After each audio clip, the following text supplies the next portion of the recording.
Bienvenidos a Pino Suárez II, domicilio del diálogo, desde esta Galería de Presidentes de la Suprema Corte de Justicia de la Nación. Siempre es un gran placer recibir a uno de los juristas, académicos, investigadores más reconocidos en nuestro país, al doctor Sergio García Ramírez. Doctor, pues muy agradecido por volverlo a tener aquí con nosotros en el canal judicial. Por contrario, el agradecimiento es mío por la hospitalidad que se me ha brindado en este programa, en este recinto, y por la gentileza de usted.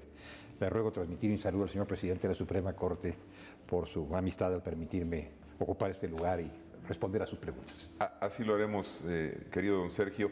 Y bueno, estoy obligado, es un asiduo invitado a Pino Suárez II, pero estoy obligado a dar un muy breve contexto del doctor García Ramírez, obviamente con una trayectoria en servicio público muy importante, muy reconocida.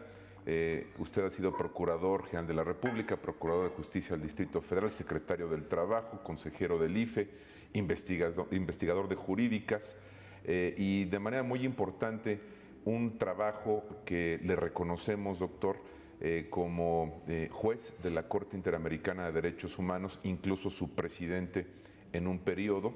Conoce perfectamente el funcionamiento de la Corte Interamericana, trabajó en ella, dedicó muchos años de su vida y de su atención al funcionamiento de este organismo jurisdiccional de la OEA fundamental en nuestros tiempos. Y aprovechando que estamos a unos días de que comience el periodo extraordinario de la Corte Interamericana en México, el segundo en la historia, quiero aprovechar su presencia, sus conocimientos, su autoridad, para hablar de manera muy pedagógica de lo que representa un periodo extraordinario de la Corte Interamericana fuera de Costa Rica, que es su sede natural permanente, en este caso será en nuestro país. ¿Qué significa? ¿Cómo funciona la Corte? ¿Qué es la Comisión Interamericana y qué es la Corte? Es decir, quizá temas que nos pueden resultar didácticos hacia el público que no es especialista y que estamos obligados a enterar de la importancia que tiene para nosotros esto. Pues muchas gracias por su pregunta. Creo yo que es muy importante para nuestro país ser anfitrión de este periodo extraordinario de sesiones de la Corte Interamericana por segunda vez. La Corte Interamericana ha establecido la práctica, enhorabuena, de sesionar en San José, que sucede, pero también en otras ciudades del continente americano sobre las cuales tiene puesta su atención porque es materia de su jurisdicción ver los asuntos concernientes a esos otros países. Prácticamente ha recorrido todos los estados, todos los países, las capitales de ellos sobre todo, en que ejerce esa jurisdicción. A México se viene por segunda vez. Esto comenzó en 1994-95, en ese bienio en Asunción, y ha tenido mucho éxito. Permite, y esto es muy importante, que la opinión pública de esos países observe, advierta cómo funciona la Corte, cuáles son sus métodos de conocimiento de los casos que se le plantean, vea en acción a los señores jueces de la Corte Interamericana, en audiencias que son públicas y en las cuales se observa el principio de oralidad y obviamente el de publicidad. Así que tiene un valor pedagógico. No viene la Corte a conocer asuntos de México, asuntos relacionados con México. Nunca conoce asuntos relacionados con el país anfitrión. Además, hay muchos asuntos por resolver como para que se concentre en aquellos que tienen que ver con el país anfitrión. Viene a conocer otros asuntos, un asunto que tiene que ver con República Dominicana y un tema acerca de niños migrantes planteado por varios países del Cono Sur. Así que son temas muy interesantes, muy importantes, que nos dan la oportunidad de ver qué es la Corte y cómo se desempeña. Así que yo creo que será muy útil y además, como usted sabe, lo comentábamos informalmente hace unos momentos, en torno a este periodo de sesiones propiamente hay algunas actividades de carácter académico, con participación de miembros del Poder Judicial Federal y por supuesto de los propios jueces integrantes de la Corte y de muchos académicos que contribuyen a explicar a la opinión pública mexicana qué es, cómo trabaja y de qué se ocupa la Corte Interamericana. Si usted quiere, yo me permitiría pues darle alguna noticia acerca de lo que usted ya sabe, por favor, qué es la Comisión y qué es la Corte. Hay una estructura continental prevista en los instrumentos de la Organización de los Estados Americanos de tutela, de protección internacional de los derechos humanos. Cada país tiene su propio sistema de tutela de los derechos y las garantías. México tiene el suyo. México tiene pues, tradicionalmente, por ejemplo, el juicio de amparo. de gran nobleza, y tiene otros instrumentos y otros procedimientos para velar por los derechos humanos. Pero junto con estos procedimientos o estos métodos de carácter nacional, que existen en prácticamente todos los países, o quito la palabra prácticamente, en todos los países, existe un sistema internacional de protección de los derechos humanos creado por las voluntades soberanas de los estados, que han acordado a través de una convención, la Convención Americana sobre Derechos Humanos, la existencia de estos otros procedimientos de control de la observancia de los derechos humanos, en forma subsidiaria, es decir, no desplazando a la jurisdicción nacional, sino complementando a la jurisdicción nacional en aquellos casos en que es necesario que intervenga la justicia internacional. Esto está estampado en un convenio, el Pacto de San José de 1969, que prevé la creación de la Corte Interamericana, al lado de otro organismo de gran nobleza y de gran eficacia, que es la Comisión Interamericana de Derechos Humanos. Así que tenemos dos organismos: Comisión Interamericana de Derechos Humanos, receptora de las quejas, de las denuncias, instructora de un procedimiento, emisora de recomendaciones, que ha prestado un gran servicio a la comunidad americana, por una parte. Y por otra parte, Corte Interamericana de Derechos Humanos, que es un órgano jurisdiccional. La Comisión Interamericana no es un órgano jurisdiccional. La Corte es un órgano jurisdiccional. La Comisión funciona, no sé si esta expresión vaya a ser saludada con agrado, funciona como si fuera un ombudsman o una fiscalía de los derechos humanos, la Corte como un tribunal. Entonces la Corte conoce de aquellos casos que somete a su conocimiento la Comisión Interamericana después del respectivo procedimiento y emite sentencias, no emite recomendaciones. O da opiniones cuando se les solicita. Cuando es consultiva la función. Consultiva, sí. México ha solicitado algunas veces la opinión de la Corte en torno a grandes temas que eran importantes para México y para toda América. Entonces, esa es una vertiente de las actividades de la Corte, la opinión consultiva. No es una sentencia, es una opinión, un punto de vista, con toda la fuerza que debe tener, proveniendo de quien proviene. La sentencia es la culminación de un litigio, de una contienda, que se inicia como una queja o denuncia en contra de un Estado por la violación, se habla de una supuesta violación, porque así inicia el procedimiento, por la violación de un derecho humano, de cualquier derecho humano previsto en la Convención Americana. Esto puede tener que ver y tiene que ver con el derecho a la vida, a la integridad, a la libertad, al pensamiento, a las creencias, en fin, los derechos humanos, los grandes derechos humanos. Si alguien estima que se ha vulnerado un derecho en su agravio y que no ha sido atendida adecuadamente esta violación por las jurisdicciones nacionales, domésticas, entonces se abre la vía internacional que transita por la Comisión Interamericana, esta especie de fiscalía u ombudsman, y culmina eventualmente, no necesariamente, pero culmina eventualmente en la Corte que emite una sentencia. Como todos sabemos, se ha informado muy ampliamente, inclusive el canal judicial lo ha informado, como todos sabemos, México ha comparecido ante la Corte Interamericana en diversos momentos y por distintos motivos, solicitando, como ya decía, opinión de la Corte sobre temas relacionados con detenidos extranjeros que deben tener acceso a la protección consular, o bien preguntando acerca de la vigencia de los derechos humanos de los trabajadores migrantes en condiciones irregulares o no documentadas. Hay muchas maneras de describir el tema, pero bueno, los no documentados, trabajadores no documentados. Esas son opiniones. Pero también México ha comparecido, convocado por la Corte, después de un procedimiento ante la Comisión para responder por vulneraciones a derechos humanos. Hay varios casos sobre México, como los hay acerca de todos los países prácticamente que han reconocido la competencia de la Corte. En las últimas hipótesis ha habido sentencia, se han pronunciado las sentencias correspondientes y en varios de los supuestos de las sentencias hay condenas para el Estado mexicano. La Corte no condena a personas, individuos, sino a estados como responsables de la violación por acción o por omisión, pero como responsables de la violación. Entonces ha habido algunas condenas relacionadas con el Estado mexicano. Yo no diría que hay más importantes o menos importantes, todas son importantes, pero desde luego ha habido algunas que son más notorias, más visibles, mejor conocidas, digamos. Más mediáticas incluso. Más mediáticas, por ejemplo, el caso de las mujeres de Ciudad Juárez, el llamado caso Campo Algodonero, que es un caso muy doloroso, que nos ha preocupado muchísimo, por supuesto, en México y fuera de México, a propósito de las investigaciones en torno a estos fallecimientos de mujeres en Ciudad Juárez. Es un caso paradigmático, es un caso que ha trascendido las fronteras nacionales y que ha recibido gran atención en América y fuera de América, en Europa inclusive. Bueno, otro caso de enorme importancia, muy sabido inclusive en muchos círculos de opinión, es el caso Radilla.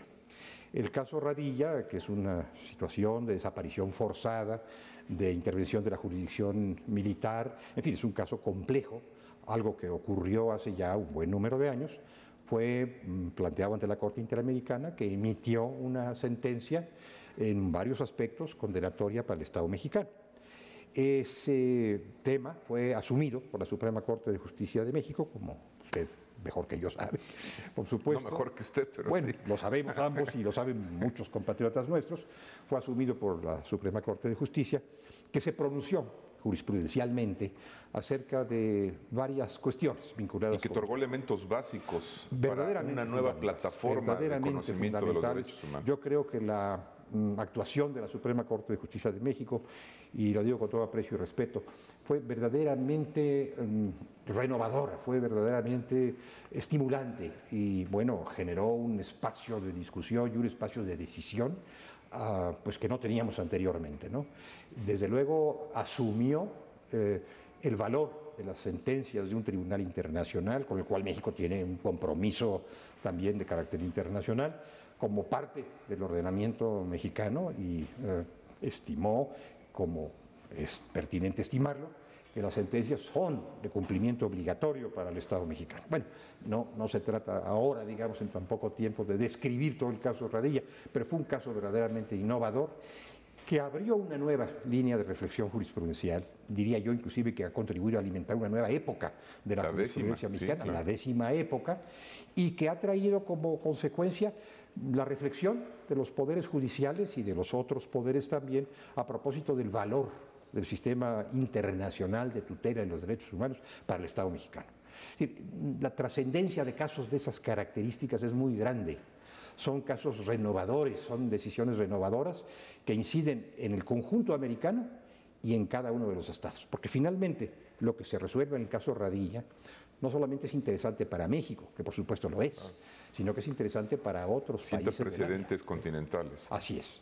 Como lo que se resuelva habrá un caso de Argentina o de Chile o de Uruguay, en fin, cualquier estado, interpretando la Convención Americana, que es obligatoria para todos, es importante para los distintos estados de América. Bueno, esto es un poco lo que hace la Corte.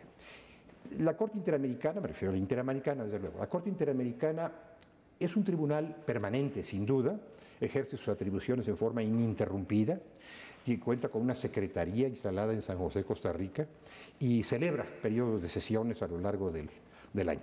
Periodos de sesiones ordinarios en San José, numerosos, intensos, importantes, y periodos extraordinarios como este que viene a celebrar en México, fuera de San José, Costa Rica, varias veces al año. O sea que trabaja con intensidad. No asume el conocimiento de muy numerosos asuntos, no es esa su vocación institucional. Podría ser la de la Corte Europea de Derechos Humanos, no es el caso de la Corte Interamericana. Son asuntos relativamente poco numerosos, pero todos ellos de una enorme importancia, como para, si me permite la expresión, como para sentar jurisprudencia, como para establecer criterios que luego sean observados por todos los estados. Está integrada por 7 magistrados, se les llama jueces, 7 jueces de la Corte Interamericana, con un presidente electo por estos mismos señores jueces. Los jueces son electos por la Asamblea General de la Organización de los Estados Americanos. Cada juez dura en su encomienda 6 años, puede ser reelecto, puede haber un periodo adicional, pero nada más uno, o sea que lo más que puede durar un juez en su encargo son 12 años. Y un presidente de corte dura 2 y puede ser reelecto. Eventualmente puede ser reelecto en varias oportunidades. Ha habido jueces de distintas nacionalidades y ha habido jueces mexicanos, o hay jueces mexicanos, que honran la función judicial. Yo mencionaría ante todo, en primer término, a don Héctor Fix Zamudio, Que fue el primero, ¿no? Fue el primero. El primer fue el primer mexicano, digamos, que se integró a la Corte Interamericana en una etapa de construcción, por así decirlo, de la Corte Interamericana. Y fue presidente, don Héctor. Fue presidente durante un buen número de años y dejó, establecido de nueva cuenta su prestigio, su hombría de bien y su gran conocimiento jurídico. Nos sentimos muy orgullosos. Actualmente el doctor Eduardo Ferrer Magrebor es juez de la Corte Interamericana, un joven juez, porque muy capaz, muy y además orgullo de investigaciones jurídicas de la UNAM. De investigaciones jurídicas y presumo que también del Poder Judicial de la UNAM, porque fue funcionario, importante funcionario en la Suprema Corte de Justicia. Entonces creo que es una persona de gran competencia que ha comenzado a dar opiniones y votos particulares de mucha enjundia, muy penetrantes. O sea que México ha estado presente. Y por humildad me habla de usted mismo, doctor, que usted fue presidente y también hizo un papel extraordinario. Si usted lo dice, ya lo dijo. Muchas gracias, su opinión muy amable. México, allá en el origen de este sistema interamericano, allá en los años 60, digamos, vio con cierta distancia al sistema. No acababa de persuadirnos, no acabábamos de comprometernos con el sistema por razones que entonces son muy importantes, que en materia de discusión en general, el tema de la soberanía, el tema de la jurisdicción doméstica. Hubo algunos roces con la Comisión Interamericana de Derechos Humanos, en fin, tenía el Estado mexicano en aquellos años, estoy hablando de hace 30 o 40, cierta distancia, no oposición, no choque, no confrontación, nunca la tuvo, por supuesto, con la Corte, pero sí alguna distancia y como que prefería que maduraran más las cosas antes de que la Corte Interamericana operase en plenitud. Esta situación, que no solamente era mexicana, sino que en otros países, se ha ido modificando y yo entiendo que actualmente la relación entre nuestro país, el Estado mexicano y la jurisdicción interamericana es una relación espléndida. Cada uno de estos personajes, jurisdicción y Estado mexicano, entiende bien su función, su papel, y además coincide con su colega, digamos, de luchas y de afanes en el gran interés por los derechos humanos. Para México los derechos humanos son un tema fundamental, como lo son para la Corte, y sobre esto no hay reticencia, o no debiera haberla, porque se trata de una comunidad de intereses, una comunidad de afanes, ¿no? Y bueno, esta hospitalidad que se brinda a la Corte Interamericana, y creo yo que es muy acertado, pues es una muestra más de la gran apertura de México hacia el derecho internacional de los derechos humanos. Espero que sea un periodo de sesiones muy exitoso y muy útil para la opinión pública. Doctor, ¿quiénes no forman parte de la jurisdicción? ¿Quiénes no están sometidos? ¿Qué estados no están sometidos a la jurisdicción de la Corte Interamericana? Entendemos que los Estados Unidos, Canadá y desafortunadamente Venezuela en algún tiempo sí la asumió, pero actualmente no es así. Esto tiene que ver con una decisión obviamente de cada estado, ¿no? Sí, por supuesto. Mire usted, la estructura del sistema interamericano de protección de derechos humanos en cuanto a la presencia o no de los estados es la siguiente. La Organización de los Estados Americanos, la OEA, tiene 34 miembros con derechos plenos. Si consideramos en el número de los miembros de este hemisferio a Cuba, país muy respetable, ¿verdad?, que tiene su propia posición, bueno, serían 35, pero en realidad esto opera para 34 estados. De esos 34 estados, 23 son partes, son firmantes y han aceptado la Convención Americana sobre Derechos Humanos, que es la convención que crea la Corte Interamericana. Y de esos 23, eran 24 hasta hace poco, pero ahora son 23. De esos 23, 20 aceptan la competencia contenciosa que llamamos de la Corte Interamericana.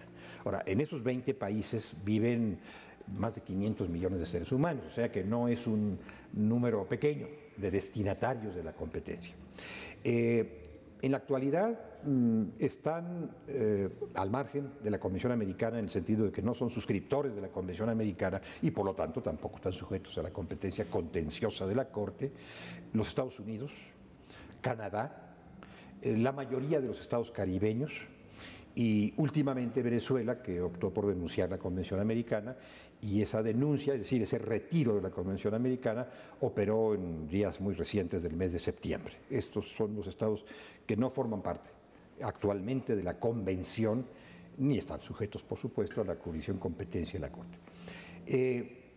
Los demás estados americanos, latinoamericanos y algunos caribeños, los demás sí están sujetos a esta competencia, son los estados donde moran estos más de 500 millones de seres humanos a los que me refiero, y ahí sí, digamos, hay una atención constante y diligente a las actividades de la Corte y a sus pronunciamientos.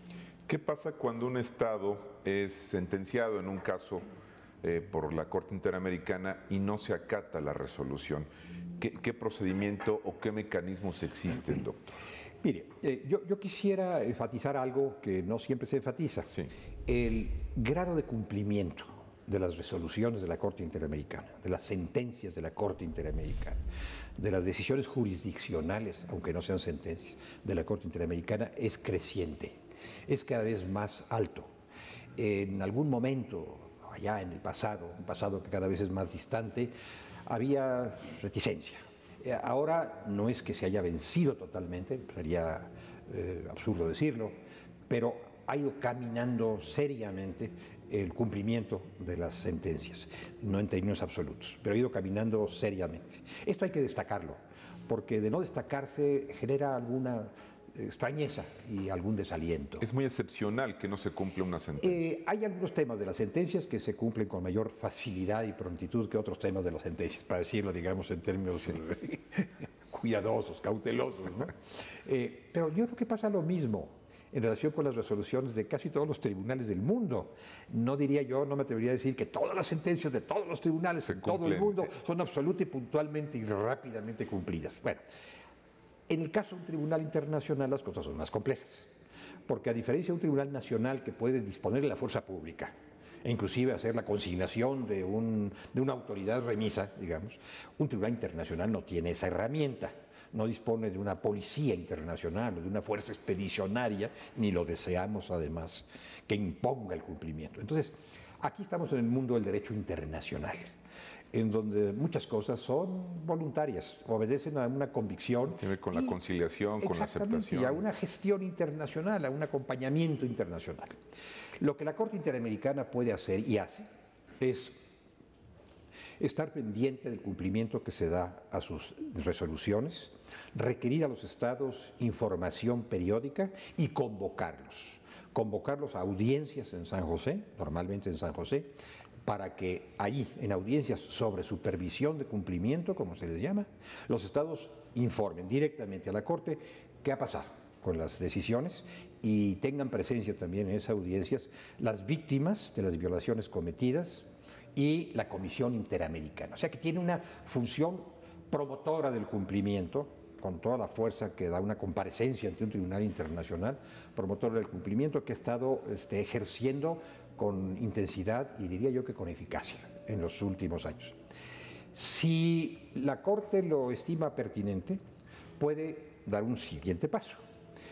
Anualmente hay un periodo de sesiones de la Asamblea General de la OEA, que es el cuerpo político, y ante esa Asamblea General la Corte puede rendir un informe, de hecho no puede, debe rendir un informe, y en el informe puede manifestar en qué casos no se ha dado cumplimiento a sus resoluciones y eventualmente puede hacer recomendaciones. Pero eso ya es un cuerpo político, la Asamblea General de la OEA. La Corte comparece, informa, eventualmente recomienda, pero lo que sigue ya es materia de una acción política que pueden los estados representados en la Asamblea emprender o no emprender. En el sistema europeo hay mecanismos más dirigentes, un comité de ministros de Relaciones Exteriores se ocupa de procurar el cumplimiento cuando no se cumple voluntariamente. En América todavía no se ha llegado a esto y por lo tanto hay que seguir impulsando el cumplimiento de una manera como la que le acabo de describir, que no es una manera tan imperiosa, pero el grado de cumplimiento es importante. En el caso de las sentencias de México ha habido avances en el cumplimiento. Evidentemente las víctimas en algunos casos no se encuentran satisfechas con esos avances. Y es normal que así sea. Es normal que así sea y es muy respetable y hay que procurar pues la satisfacción de las víctimas, porque finalmente las sentencias son en función de las violaciones que se cometieron en su agravio, ¿no? Pero en muchos espacios ya se han dado los avances correspondientes, avances en la jurisprudencia, avances en la legislación, ahí estamos todavía con alguna deuda, avances en el reconocimiento de la responsabilidad del Estado. El Estado mexicano nunca se ha resistido a reconocer su responsabilidad, avances en la cobertura de indemnizaciones o atenciones, digamos, de carácter económico debidas a las víctimas. En fin, tenemos una situación interesante, no suficiente todavía, pero de progreso paulatino. Hay que reconocer los claros y los oscuros. Y sin duda, la fuerza de una resolución, una sentencia de la Corte Interamericana, indudablemente tiene efectos políticos. Es decir, tener una sentencia por parte del Estado obliga a las autoridades de manera, de hecho, pues obviamente a asumir con mucha seriedad una sentencia de esa naturaleza para cumplirla y satisfacer pues a las personas que se llaman a haber sido violados sus derechos. Doctor, nos quedan 4 minutos, como siempre se va muy rápido el tiempo conversando con usted. Quisiera aprovecharlos para hacer una reflexión respecto al momento de nuestro país en el tema de los derechos humanos. Durante la primera sesión extraordinaria, el periodo extraordinario de la Corte Interamericana en México, hace ya algunos años, el momento era distinto. Ahora tenemos una plataforma de reconocimiento de derechos humanos, de aplicación de criterios novedosos. La Suprema Corte de Justicia ha emitido jurisprudencia y criterios muy vanguardistas en el tema de aceptar, obviamente, el control de convencionalidad y de aceptar una gama amplísima de protección de los derechos humanos, al analizar también la jerarquía de los tratados respecto a nuestra Constitución. El momento es muy distinto, quizá sea un momento en el que se goza de la máxima libertad y reconocimiento y respeto al tema de los derechos humanos. No hay escenarios ideales, pero sí me parece que el momento es muy distinto favorablemente. Creo que el balance que usted ha hecho es un balance muy justo, es un balance que atiende a la realidad, lo que ha pasado y lo que está pasando. Efectivamente, es muy importante advertir que México ha asumido una actitud de franco compromiso con el sistema internacional y de franca renovación de su propio sistema nacional a través de una magna reforma constitucional recientemente incorporada. Es histórica verdaderamente. Nuestra ley suprema en 2011 fue modificada de una manera importante para servir a la causa de los derechos humanos. No es que México haya descuidado en su Constitución las garantías individuales o los derechos humanos, pero en este caso estamos ante una magna reforma. Esto ha permitido incrementar el estatuto del ser humano con los derechos constitucionalmente previstos y los derechos internacionalmente previstos. Tenemos un nuevo bloque de constitucionalidad, o tenemos un bloque, quitemos la expresión nuevo, tenemos un bloque de constitucionalidad que abarca ambos hemisferios, el nacional, de raíz liberal y democrática, y el internacional. Yo creo que esto ha sido un gran paso adelante. La Suprema Corte misma ha sido promotora de muchos de estos cambios, de muchas de estas novedades. Su jurisprudencia ha sido una jurisprudencia avanzada. En los últimos años se ha ocupado de una manera muy concentrada en las cuestiones de derechos humanos. Explícitamente ha recogido esta vinculación mexicana con el derecho internacional de los derechos humanos. Debo decir que el planteamiento de estas cuestiones siempre deja espacios sujetos a una nueva reflexión, a una nueva consideración. Las resoluciones políticas, legislativas, jurisdiccionales, no necesariamente merecen siempre unanimidad favorable, pero sí, digamos, mayoría favorable, me parece. Y tenemos algunos espacios que vamos a tener que seguir discutiendo a propósito de la vigencia de derechos, a propósito de las restricciones o limitaciones de derechos. Esto forma parte, digamos, de nuestra marcha y espero que podamos pronto dar mayores y mejores resultados. Pero los que en plano legislativo y jurisprudencial se han dado, me parece que son muy alentadores y que acreditan una nueva posición del Estado mexicano, que además es justa, es juiciosa, es necesaria. Doctor, muchas gracias. Se nos fue la media hora. Estaremos muy pendientes. Creo que es una gran oportunidad para no solamente los académicos, los interesados en los temas jurídicos, sino para la sociedad en general recibir a la Corte Interamericana en nuestro país. es motivo de reconocimiento de una plataforma distinta, de una cultura distinta. Y bueno, estaremos muy pendientes. Usted incluso moderará alguna de las mesas de este importante seminario también, que forma parte de la presencia de la Corte Interamericana en nuestro país. Le agradezco mucho estos minutos para explicarnos de manera muy clara y muy didáctica qué es y qué no es y cómo funciona de manera elemental para tener un mejor conocimiento para lo que viene. Muchas gracias a usted por su hospitalidad, a la Suprema Corte de Justicia de México y a la Corte Interamericana por su benevolencia al permitirme comparecer en este programa y dar estas explicaciones. Gracias. Gracias a usted, doctor. También le agradezco a usted el favor de su atención. A Pino Suárez, lo invito a que siga en el canal judicial. Muchas gracias.